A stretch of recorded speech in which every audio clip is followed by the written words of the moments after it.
ছোট্ট একটি বাচ্চা হারানো গিয়েছে। তো ওই বাচ্চাটিকে এখনো খুঁজে পাওয়া যাইতেছে না।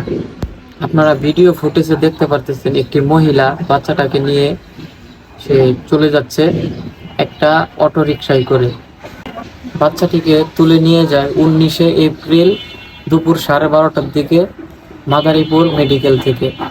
তবে এই বাচ্চাটাকে যদি কেউ সন্ধান পেয়ে থাকেন তাহলে অবশ্যই সন্ধান দিবেন।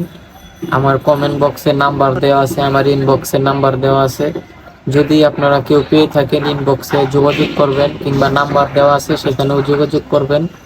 পুরস্কার দেওয়া হবে 2 লক্ষ টাকা আপনারা যদি কেউ সন্ধান পেয়ে থাকেন।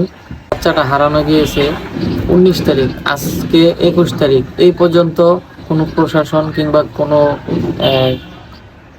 আইনি ব্যবস্থা তারা এটা উদ্ধার করতে পারে নাই এখন পর্যন্ত। এখন আসলে এই বাচ্চাটা যার হারাইছে সে বুঝতেছে কত বেদনা। তার সন্তানকে তুলে নিয়ে গেছে, এটা খুব একটা কষ্টের বিষয়। এটা আমাদের সবারই একটা দুঃখজনক এটা। তবে আমি আবারও বলছি, কেউ যদি সন্ধান এটা পেয়ে থাকেন আপনারা সন্ধান দিবেন, 2 লক্ষ টাকা পুরস্কার দেওয়া হবে।